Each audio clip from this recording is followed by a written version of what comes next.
Hello and welcome to The Writer's Mindset with me, Christina Adams. And me, Ellie Betts. Each week, we're here to help you persevere through the tough times, be your most productive self, and get that work in progress published. Wherever you are in your publishing journey, we've got your back. This week, we are talking to Gail Carriger about analytics for authors, but in a non-scary way, I promise. There's no such thing. You're completely making it up, Ellie. Go leave right now.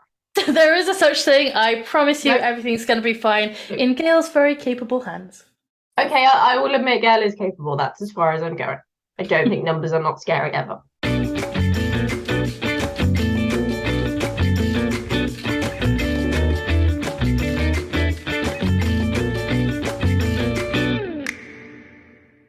Big shout out to our podcast patrons for all of your support. As a patron, you'll get early access to episodes, the chance to submit questions for our guests, and access to our bonus series, Healthy Habits. Healthy Habits isn't your typical productivity advice. We're not here to tell you to get up at 4 a.m. and go for a 3-hour run. Hell no. We're exploring the latest research to find small changes you can make in your life to be happier, healthier, and more productive in your writing life and beyond. To start developing healthier habits today, come join our community at patreon.com/writers mindset. Hello, editing Christina here. I just wanted to pop in and let you know that because Gail's interview is so juicy and so full of great information, but also really long, we decided to split it up into 2 episodes. So the first part you'll be able to listen to right now, and the second part will be available on the 3rd of November. So returning this week is the lovely Gail Carriger. Welcome back to the Writer's Mindset. Hi, thank you so much for having me. I cannot tell you how excited I am to be here for this discussion. It's like a dream come true. So, can you just give our listeners a little bit of a refresher about who you are and what you do, and also what it is that you love about data and analytics and tracking and numbers and all the scary logical things that a lot of us creatives, frankly myself included, know we should do, but don't do for all the reasons I just listed. All right. Well, hello. My name is Gail Carriger. I write steampunk, sci-fi, fantasy, young adult, all sorts of stuff. That's how I make my living. I'm a full-time 6-figure author. This is where I prove my point so that maybe you think I'm an agent of trust. I am wide and hybrid, although I haven't been published with a traditional publisher in a while. I have a little over a dozen New York Times bestsellers. I'm in about 20 different languages and multiple different formats and things like that. I've experience with the whole range of author life, from Hollywood movie deals to being adapted into a graphic novel. I'm very focused on organic sales because I come to being a hybrid author from a traditional platform. Also, I'm very, very lazy. So my perspective tends to be trying to rig up organic sales as much as possible so that it does all the work for me, so that anytime I write something new, that kind of acts as a booster / advertising for my entire back catalog, which means I have played with, but I do very little paid advertising. That's just not really part of my business model. I do paid advertising for other reasons, one of them being tracking things and understanding data. So I earn my living full-time as an author, and I do that by producing less than 3 books a year. It's usually 1 novel and a novella of some kind, and then a weird experimental project, because I like to play with things. Like, for example, I haven't, but I could do something like a cookbook that ties into my world. And I entirely support myself on my fiction writing income, although I also do write nonfiction, and I do speaking and presenting, stuff like that too. So there it is. That's me. Quite the list of achievements there. Very Oh! You asked me why I like data and data analysts. And that is because I'm a social scientist by training. I think I've always enjoyed numbers because they don't lie, although they can be made to lie if you study stats. So I have a minor in stats. And that's part of my training. I come out of archaeology, and archaeology has a lot of logistics involved in it. It's one of the more science heavy of the social sciences, if you think about it. And so I love spreadsheets. They make me very happy. I like organizing data. I like color coding things. I kind of write this way too. I am a big Scrivener fan because I'm very visual and I can kind of organize things and modularize things, and that just makes me really happy. And why do I like it so much? I think because I'm a bit of a control freak, and if you know your data really well, you can allocate both money and time much better. So essentially, it just allows me to be as efficient as possible. So I don't want to waste my time, for example, on a social media platform if it's not actually effective for my author career. And understanding data and following the data allows me to make those decisions confidently, to abandon something like Twitter or to turn it into an outpost, because even though I'm getting clicks, I'm not getting conversions, that kind of thing. So that's mostly why I am a big fan of analytics and looking at analytics from an author perspective, because it allows me how to best spend my energy, which is relatively limited. Absolutely. And it's such a worthwhile thing to do to make sure you're spending those energy in the right places. We were talking in a previous episode about how we need to look into these data analytics some more, and then Gail very kindly got in touch and offered to help us all out and go through it all. So we will dive into the delicious data. That was off the cuff. I didn't even plan that. What data should authors be tracking, and what are the benefits of doing that? Okay, so the first thing that I think most laymen, shall we say, don't understand if you don't come out of a sort of statistics or a data analytics, data analysis background is there's a difference between demographics and analytics. And it's actually a really good idea for an author to access both of these things. So demographics tends to be data that's provided by an aggregator, or it's information that you have gathered and then aggregated through experience, like surveys, on-the-ground research. And then these will be things that you may or may not collate yourself. So demographics is things like your reader's general age, gender, income brackets, but it also includes things like comparative titles and comparative authors, what we would call comps for as authors. And so so this can play into metadata and keywords. So you're probably somewhat familiar with your reader base's demographics if you have any contact with them. And these can be very broad scope. So if you write romance, you know you're targeting a specific gender range demographic most of the time. And so that's what demographics mean. Whereas analytics is data that's provided by a platform on your specific audience within that platform's ecosystem. So Google may provide you with analytics about the searches around your name and connected to your website, your SEO. WordPress may provide you with analytics on the number of visitors that you're getting, the bounce rate, stuff like that. Your newsletter handler, which is probably the analytics you're most familiar with, will provide you with information about the open rate and number of click-throughs. So analytics can be converted into demographics, but only if you have access to data from more than one author. In other words, in order to get demographic info on your genre, you need to be talking to and sharing this kind of information with other authors who also write in your genre, which is one of the many reasons I like to encourage authors to really at least try to look into some of this information, because the more information you have on your own career and are able to exchange and share with other authors, the more power you have under any given circumstance, because this is all information.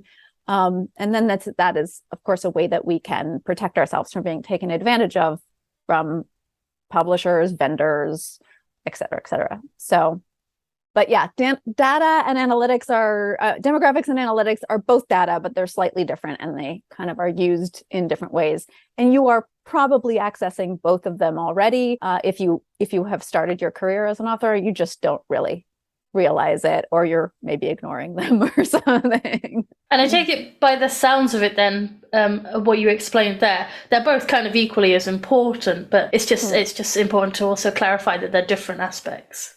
Yeah, and at its base level, analytics tells you if you're familiar, if you have an MBA and you're familiar with this kind of thing, analytics is much more tied to a one-on-one relationship with your reader, which means it's more to do with sales. Whereas demographics is more to do with understanding a broader reader base, which means it's more to do with marketing. So if you're thinking of something in terms of like doing an advertisement campaign or something, you're probably going to be looking more at demographics. But if you're thinking about something like what kind of newsletter bait you should offer to your specific readers, then you're probably going to be thinking more in terms of analytics. Very interesting. I like that. With regards to that data then that you are tracking, how in depth do you go with that? How in depth should people be going? So I think it's really important. And again, I think this is probably because I come out of the social science, for the author to understand what their question is. Otherwise, you're just sort of gathering a lot of data and you don't really know why you're doing it or what you're doing. So I tend to go into so I do actually have what I would call maintenance analytics and like maintenance sales data that I gather that I mostly use, and we can go into this, but I mostly look at like per week, kind of a short list of things. And it's mostly just to see if there's a red flag of some kind, like do I get a spike for some reason and why, or do I get a drop for some reason and why? So that's kind of maintenance, but that's a sort of different thing. When I'm really targeting or collecting data, that's because I have a specific question that I want answered. And that question should be a SMART goal of some kind, an SMART, which means you want a very specific answer to a very specific question. And that can be a question like, which social media platform is the most effective for actually selling a book, rather than which is the most effective for getting the word out about a book. So those are the kind of questions you might ask yourself. And so some of the things that I track are like, I use website redirects a lot, and trust me, we'll be going back to this, but you might be thinking about what's an effective newsletter bait, or what increases new subs to your newsletter or decreases them. You can use surveys for quick gathering of data. I survey my readers all the time just because I tend to have a lot of them, and now they sort of exist in one ecosphere. So there's like a bunch of them I can just tap whenever I feel like it. And then I look at Google Analytics a lot. That's because one of my like overarching strategies, which I talked about being a person who relies on organic sales, is trying to get people on my newsletter as much as possible. So like that's kind of the point of view of my online presence. And therefore it's also the point of view of my website, is to get people on the newsletter. And therefore, like, how many people visit my website is also kind of tied to how many people are getting on my newsletter. I also track other sort of the popularity of other things, like my Instagram posts, my Tumblr stats, my Wikidata stats, and then occasionally I'll take a look at some of my Outpost social medias. Outpost basically means it's a platform upon which I exist, but it's mostly not a platform I engage with. It acts kind of like a vehicle to get people back over to my website. That's how I use Pinterest, for example. So pretty in depth, I guess. I like it. Yeah, I mean, that's kind of what I thought you were going to say, but I just thought it was worth sharing as well. Do you have kind of like a list of all the different data sources you use? Can you just run through that briefly at all? Okay, so I would say the data sources I rely on the most, so like the weekly ones that I check in pretty regularly, are Google Analytics with the website. And then I use a WordPress plugin for my website called Redirection, and I check in with Redirection pretty regularly. I would call that probably the most vital tool I have that I have applied myself. I look at my newsletter on a weekly basis, how many subs and unsubs, and I have a onboarding survey. So I take a look at my survey answers every week as well. Like I said, the Google Analytics, specifically with Google, I'm looking at top pages. I do a blog, so knowing which blogs are popular is useful to me, especially if it's an old one that suddenly becomes popular, with somebody talking about it. Is the end matter for that blog post directing people to my newsletter or to the latest book or whatever I want to direct them to? It also tells me what my search algorithms are like, for vanity alerts and things like that. It also tells me which of my outposts are the most effective. if you're looking at your Google Analytics, it will give you basically a list of where all the traffic is coming to your blog. And I'm always very pleased to see Pinterest right up there, even though I'm not really active there. It means people are pinning my blog posts and coming to my website from Pinterest. And then I look at the top 3 IG posts. That's because I repurpose content a lot. So a really popular Instagram post is probably going to end up in my newsletter because my fan base has already told me they like that image. So I might as well reuse it. Tumblr and Wiki are kind of weird things that only I use, but I just keep an eye on them anyway. And then I also utilize reader surveys like I talked about. I would say I do those monthly. And sometimes they're information I'm really very interested about my reader base as the primary demographic I have direct access to. And so I will ask them things like, there was a recent big debate over the nature of hardbacks because Barnes & Noble is phasing out hardbacks for debut authors. And there's a lot of discussion to be had around this. But I was genuinely curious how my reader base felt about hardbacks. It's like everybody was talking about it from the back end, from the traditional publishing side of the equation. No one had really just gone to the readers and been like, how do you interface with hardbacks now, as opposed to how you used to? And most of them said something which I resonate with myself and have noticed as an author, but also have kind of seen trending over the years, which is they collect art hardbacks as kind of a luxury scarcity thing now. They aren't likely to buy a newer author in hardcover. So I'm like, that's a trend that I recognized, but now I put it out to 40,000 fan group and got some actual, 5,000 people responded. And I was like, well, that's pretty decent data from a core group of readers to say, yeah, a lot of people are kind of moving off of hardcover.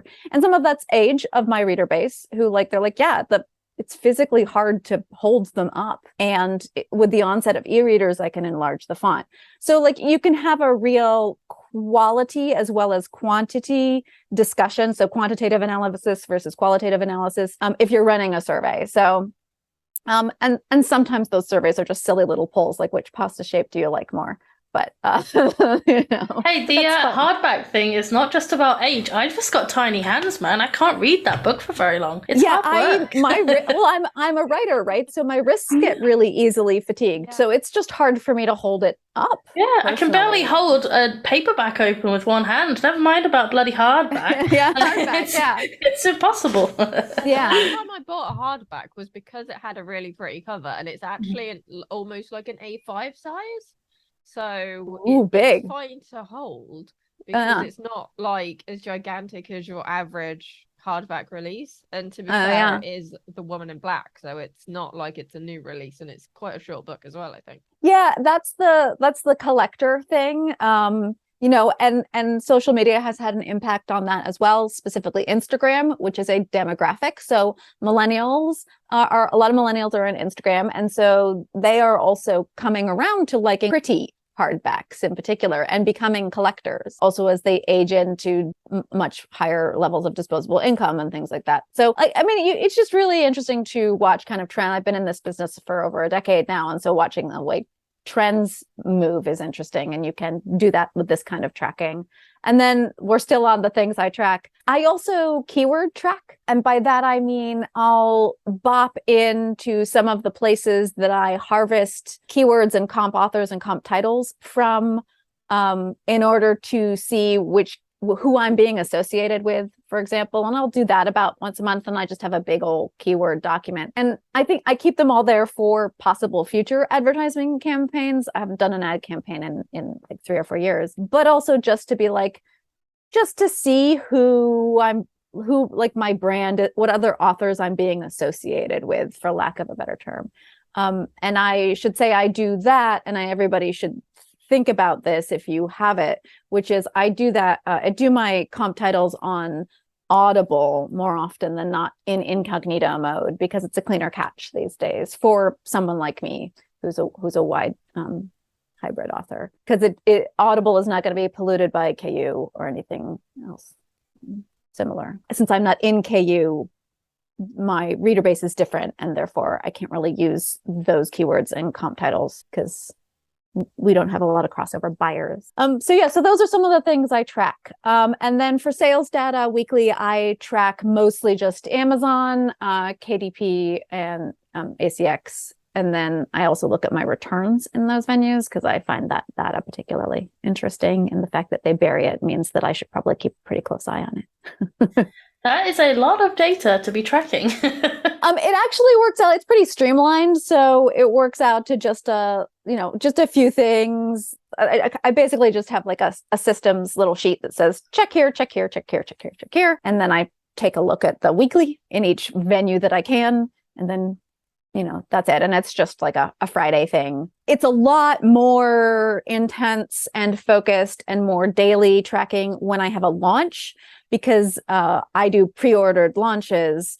And that means that I can track everything very, very meticulously, especially through Amazon, since Amazon will report your pre-orders every single day. So for me, doing a pre-order is really important because it's the most access I have to click to conversion rates. And I admit it is click to pre-order conversions, which is a lot harder for less established authors to do, because pre-orders rely on an existing fan base that trusts you and has faith in your books and is willing to pre-order from you. So most of the data that I collect from that kind of thing is just, where are my existing fans more than anything? And my existing fans who are willing to buy, where are they hanging out more than anything? But it is the best direct data that I have for launch tracking.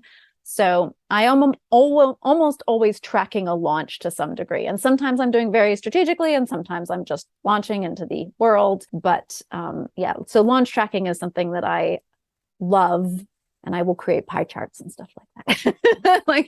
Because it allows me to genuinely figure out where my fans are that are true fans willing to buy a book from me, and where it's just, I have a ton of followers, but they just want to talk about the book industry, for example, Twitter, and they're not actually going to buy my books. So if I'm on social media in order to interface with my readers and my true fans, which is why I am on social media, then it allows me to know where to spend my time the most. So, that's obviously a lot of things to track. Is there like a minimum you think someone should be tracking if they're going, oh my God, I can't do that, my brain's going to explode, please just like end me now? Like, what would you say is the absolute minimum to ease someone into the tracking concept? Sure. I would say, so I have a presentation that I do, which is like every author should want, WANT. So if you're going hybrid, or if you're starting from indie, whatever it is, WANT is, you need to have a website. A is Amazon Author Central. You need to control your identity on Amazon Author Central. And I'm sorry, I shouldn't be using like you needs, but I genuinely believe that you're kind of an idiot if you're not doing these things. So your own website, the reason you need your own website is it's a unidirectional portal. It is a place where you can house everything. If you do take off and become very, very popular, you need to be able to have a corner of the internet that is yours, that you can control. So that's why you need your own website. Amazon Author Central, because it is your visual portal to all of your Amazon readers, who are historically the hardest to onboard to a newsletter. So controlling that ecosystem is super important. And it will be, for most of us, the majority of our income from an indie stream. But as a traditionally published author, you need to control your Amazon Author Central as well, because it is the place where you are authenticated and validated in the reader's eyes. So if you eventually do decide to go hybrid, or if you want to publish a short story or something, Amazon believes that you really exist if you own your own identity there. Because otherwise you're just pretending to be an author, yeah, right? Exactly. You're not on Amazon. Trust you. Yeah. Yeah. Even if your books are on Amazon from a different vendor, just go in other words, from your traditional publisher, just go in and claim them as yours. Just give yourself an identity there. Like, make sure they know you're a real author. And then WAN is a newsletter. I'm sorry. Yes, there are definitely demographics that are really hard to get onto a newsletter. Very young, the youngest demographics. If you write YA, it's pretty difficult. But the newsletter is your only direct access to your super fans and eyeballs that cannot be shut down by Amazon or anything else. So, and you get to keep all of those email addresses. You can download them and save them and move them to a different newsletter handler if you like. So like newsletter is super important. I'm sure you guys have discussed that before. And then T, I think every author should have 2 social media presences, and they can be whatever 2 social medias you enjoy the most. And that is mostly because I use those presences for data collecting and testing and talking to people and stuff. So that's the WANT. So knowing that that's my perspective on this, to answer your question on what is the most limited thing you should have, you should be interfacing with and tracking, or at least looking at your Google Analytics for your website. So your search rankings and those sorts of things, and understanding what that means, at least to some extent, and your newsletter analytics. Those are the 2 that are like the most important for you to have access to. Because if your goal is to get people to find you, join your newsletter, interface with you as a super fan of some kind, then you need to know what you're doing to achieve that goal. And the only way to know if what you're doing is effective is understanding those 2 analytics centers. So those are the 2 I would say. So being familiar with your newsletters analytics and your website's analytics. We do have 2 really good episodes of newsletters, actually. We've got Tammy Labrak talking about reader magnets. Great. And we've got Robin Kennedy talking about email marketing psychology, which is a lot more fun than it sounds. And they're also 2 of the funniest people I know. Yes. So definitely check them out because they are absolutely excuse me, I thought I was supposed to be the funniest person, you know? What? You're the funniest person I speak to on a daily basis. Oh yeah, that's a great accolade. Yeah. That doesn't work. This cold's ruined me. I haven't got a back on back. I love you, Ellie. Good answer. She's just glaring at me, stroking her cat. just some sort of evil villain in the corner stroking my cat like. And Cosmo blends into your top. Oh, it's purring. Oh, there's a purr. Oh, can you hear him? Yes. Oh my God, that's the best thing ever. Yeah. Oh, Adorable. little moment. He is now about 7 months old. Oh my gosh, it's Baba. He's a big boy. Look at him. Yeah. Oh my God. Big baby. Huge. Yeah. Big baby. He's got With a big loud paws. purr. Yeah, he was just meowing, so he's like, pick me up. And, okay. I have the opposite, which is a tiny cat with the quietest purr in the world. You can only feel her purr. You can very rarely hear it. Oh, see, Frankie is a massive cat, and he does purr, but like, see, you have to feel it. He doesn't do it that often either. But Cosmo, yeah, he's the little purr machine. Excellent. Love it. Love it. So, how does all of this data guide or influence the career choices that you make in the short and the long term? Depending on what kind of author you are and what market you are targeting is definitely going to sort of dictate what you want to track. For example, much in the same way as it would dictate what you might offer as newsletter for your newsletter onboarding sequence or your magnet. I call it bait because I'm aggressive. So, for example, like I said, my point of view is as a wide hybrid author who can only produce a certain number of books a year. Now, if I were a indie exclusive KU author who wrote 1 book a month or something like that, what data I want to track and my perspective would be entirely different, right? I would be much more interested. I would be enslaved to the Amazon ecosystem, not to be rude, but there it is. But that is a choice you can absolutely make. But it means very carefully tracking and monitoring that data and ensuring that you're not red flagging Amazon in any way. So also keeping a very close eye on the chatter in the indie sphere about what's causing stuff to be dungeoned in Amazon or knocked out of KU and that kind of a thing. So you want to be, you also might consider, if you will eventually take your books out of KU, whether you want to have a wide strategy for some of your books in the future, in which case you might be more inclined to bifurcate your newsletter. So to have one newsletter explicitly for your KU customers and another one that's going to be for your wide customers when they happen, because they're going to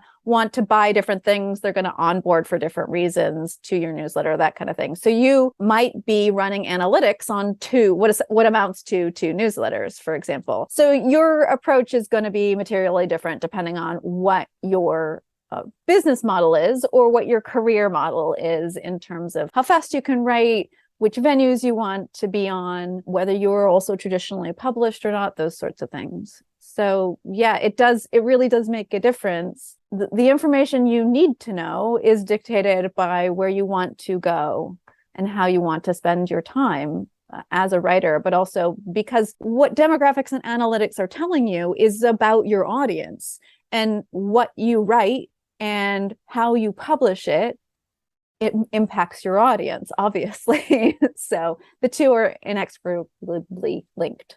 I mean, this is the fun thing about data is, I mean, obviously, again, I keep harping on this, but I come to this from a social science perspective. So it's what data can tell us about sort of the culture of the people that is your audience that's very, very interesting to me. I've been thinking a lot recently that, like, probably if I weren't an author, data analyst would be something that I would love to be, specifically in something like the entertainment industry or something, because it's so very interesting to me how popular culture or pop culture interacts with different audiences and fandoms and stuff. I just find that very exciting and interesting. And this is basically giving you information on your own fandom or your own reader base. And that, I don't know, who wouldn't want to know more about them? Right? Exactly. We're sold, Gail. And I'm sure everyone listening is absolutely sold on data analytics now. So tell us then, what kind of tools and software are you using to track all of this and to monitor it and to pull the data out?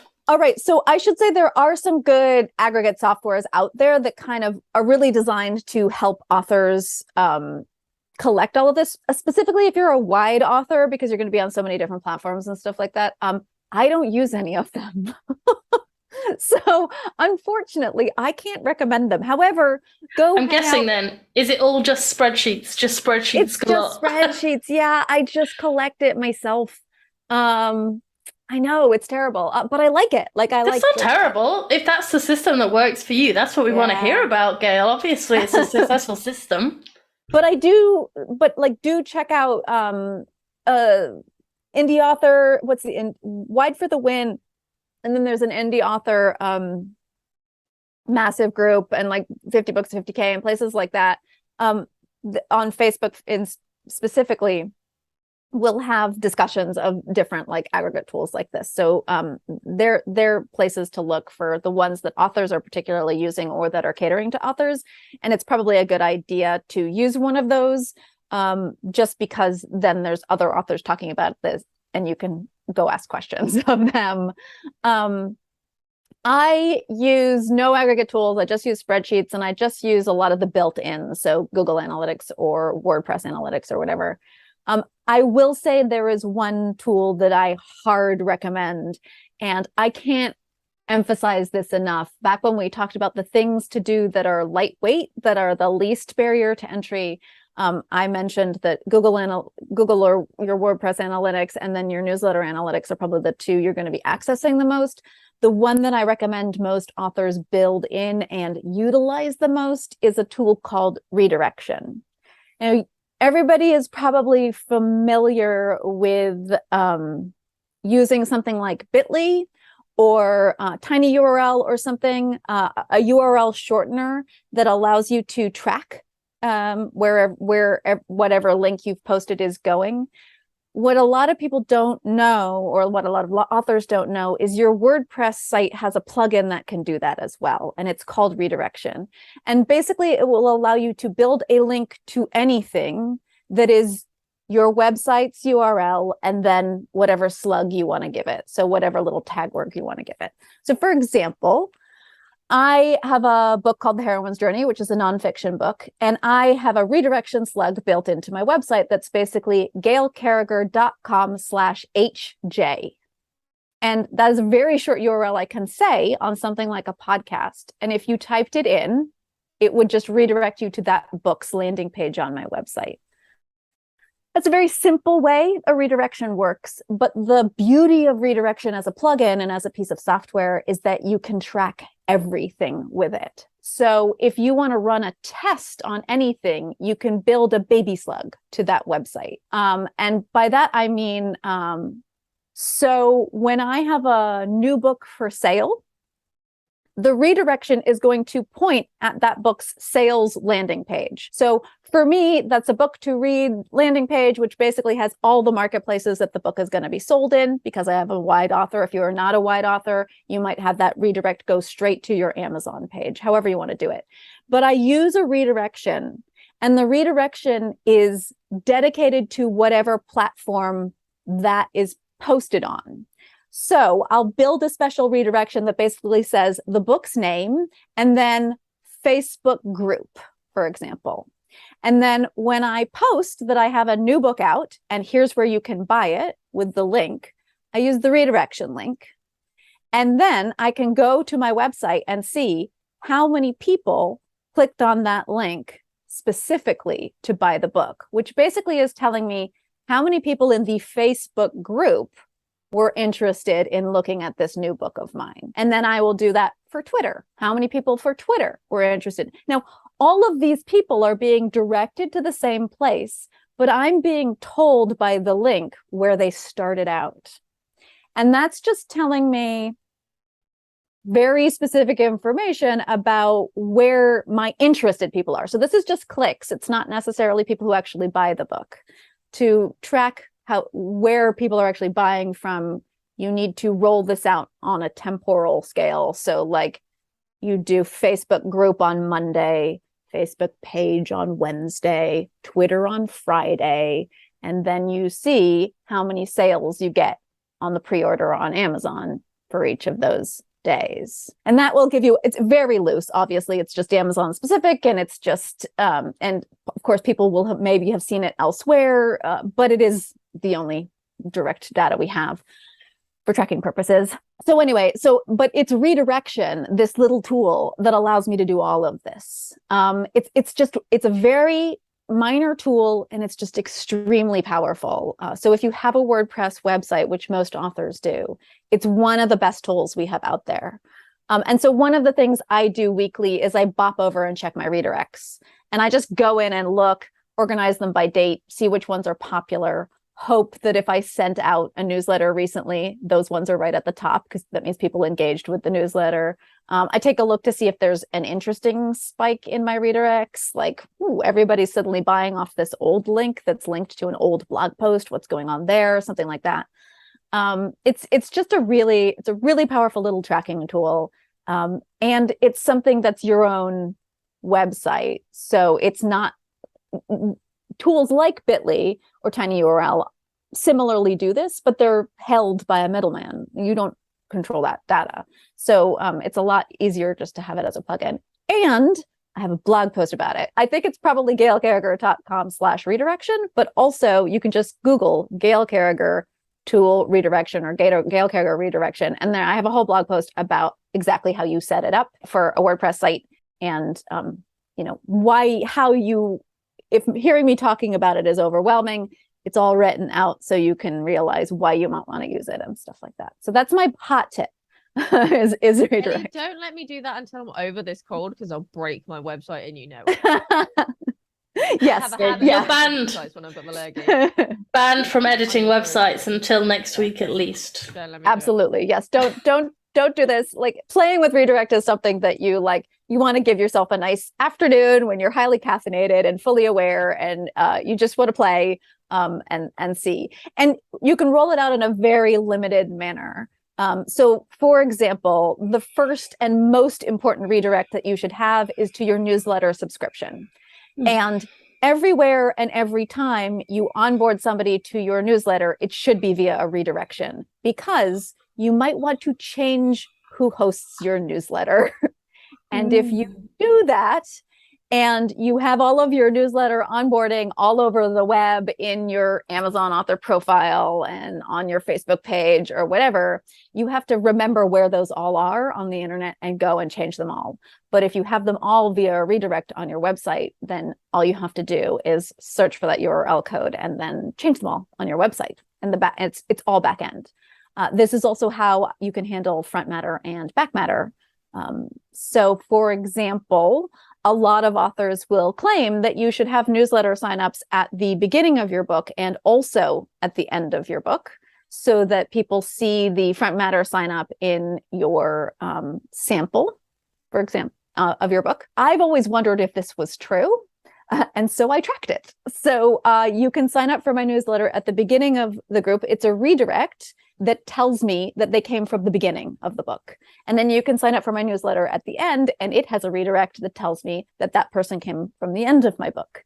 And I can, in fact, tell you that for me and my readers, it is about 50-50. So of the signups I get for my newsletter from my front matter and my back matter, half of them are indeed coming from the front matter. So therefore, I keep that verbiage in all of my books because I know it's being effective. So you can do other things like occasionally people, especially if you have a wide back catalog like I do, occasionally people will say, it's better to have a list of books of the next books in the series or whatever, if you have a lot of books. In other words, it's better to have an also buy after the last page of your book. Whereas other people will say, no, you should put a sample of the next book in the series and then a buy button at the end of that sample. Well, I test it. So some of my books have samples in them, and some of my books have an also buy list in them. And then some of them are exclusively to onboard onto my newsletter. And then I see which ones seem to be the most effective. Now, it's not a perfect A/B test because different books, different series, et cetera, et cetera, et cetera. But it is, useful information to have when somebody claims that this is the most effective tactic. And I can be like, for me, actually, the sample chapter works best.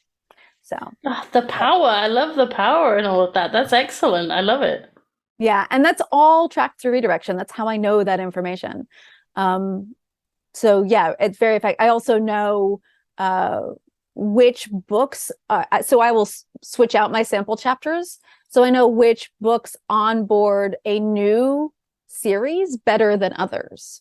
So I have 3 different universes that I write in: a urban fantasy universe, a historical universe, and a far future sci-fi universe. But I would like my readers to move between those. Now, genre readers are historically pretty dedicated to just the genre that I like, but I'm pretty sure that my voice as a writer is very specific tonally, and that my readers, if I can convince them, will pretty happily follow me between genres. And that's just because I talk to them all the time. And I can't tell you how many times someone has said, I hate YA, but I finally tried your YA and I love it. And I'm like, that's because it's still me, right?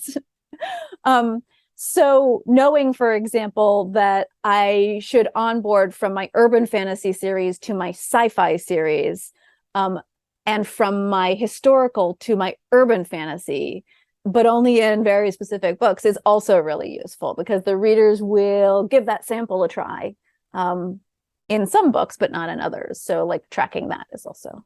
So I always, my little redirections will tell me that it's a sample and which book it came from and which book it was leading to, so that I know, what's being effective. This is all what's being effective. Now, this is really in-depth stuff, and it's because I have so many books to play with, and I like playing with my own career, and I can risk it. But it is, in the end, this is the kind of tactic that you can use for a time-saving tactic. So especially when you're tracking a launch, knowing, for example, which I do now, that Twitter is not an effective launch platform for me.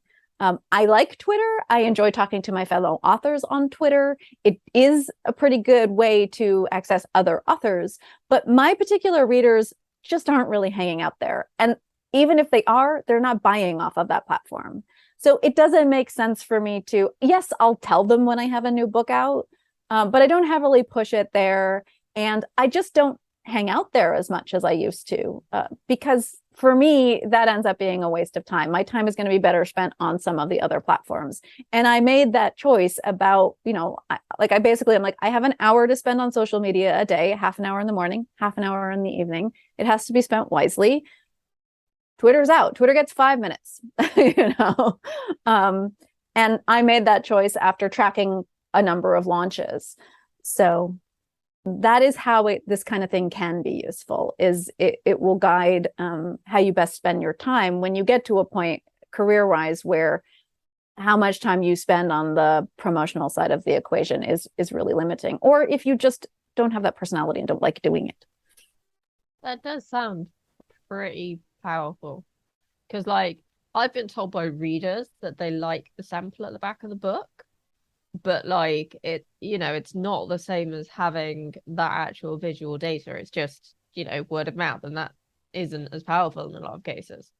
And also, you have to be very careful with word of mouth as an author, because there's a very specific personality type. So first of all, most readers, not all of them, but most of them are introverts. And there's a very specific personality type that will actually reach out and talk to an author. And it doesn't necessarily represent your base, but we're inclined to give that person or their opinion weight because they're the one who actually reached out to us. Now, they're also probably a vocal supporter, so that is a really good thing, and you should absolutely cultivate those people, but they don't necessarily represent the statistical majority of your base. And that's another reason to track this kind of information, because it tells you all of the ghosts, right? Like all of the people out there who are just consuming your books, who aren't talking to you, who aren't interfacing with you on social media, who may not even be on your newsletter. And I talk about this a lot, but I know my numbers in terms of about what percentage I have on, as followers on Amazon and stuff like that, because I track data so much. But it also means that like 1% actually will communicate with you. 10% is probably who's on your newsletter of your reader base. And so all the other people that are just out there buying and consuming your books, the only way you know anything about them is if you try to track them at least a little bit, which I know they hate. But we need to know them and why they do the things that they do. Otherwise, how can we entertain them and please them as authors, which is presumably what we want to do. We want to make them happy, our readers, at least I do. Yeah, definitely. When you're linking to stuff on social media, I have heard a lot of people say that your best bet is to send them straight to the retailer.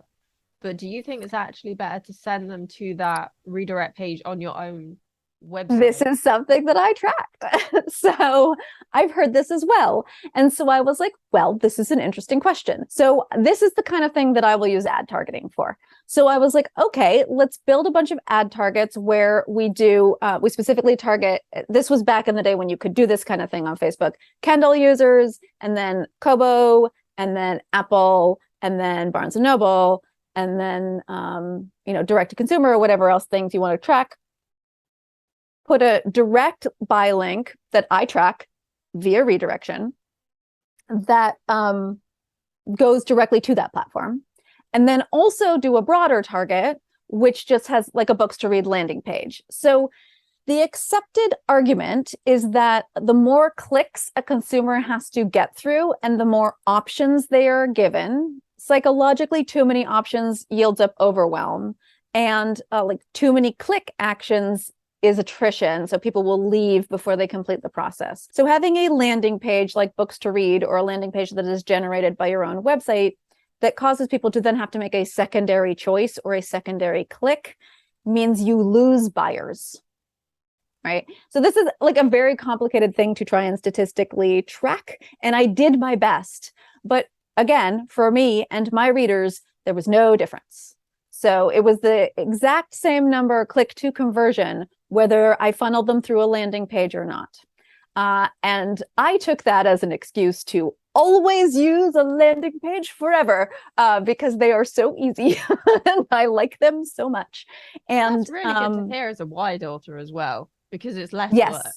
And also if you are a multiple edition author. So the other thing that's great about a landing page now, at least the books to read offers, is that they will include audiobooks and print books. So you're not ignoring those readers. And I talk about this a lot with reader magnets or newsletter bait, which is you should, if you are wide and if you are multiple editions, which if you are hybrid and come out of trad, you are, whether you like it or not, you should be offering bait that accesses all different kinds of readers. So you want to offer something like early access to an audiobook, as well as a digital exclusive or a freebie or whatever. And you want to offer the occasional 5 signed special editions, first come, first serve kind of thing.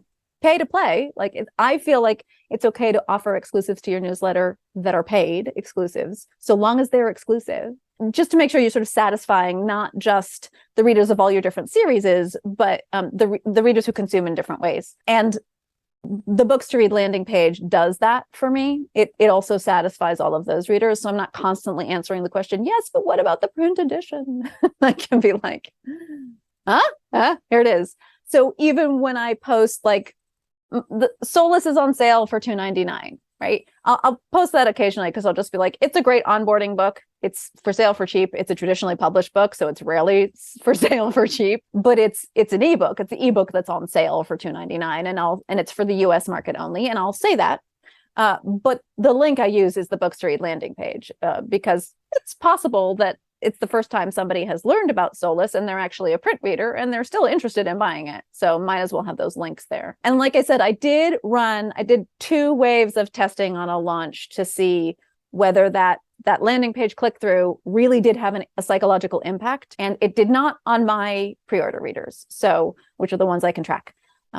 So I think perhaps that's old data. I think maybe that data is that rumor that having the landing page and not using a direct link is from maybe 5 or 6 years ago, and that buyers are now accustomed to a landing page and a little bit more familiar with it.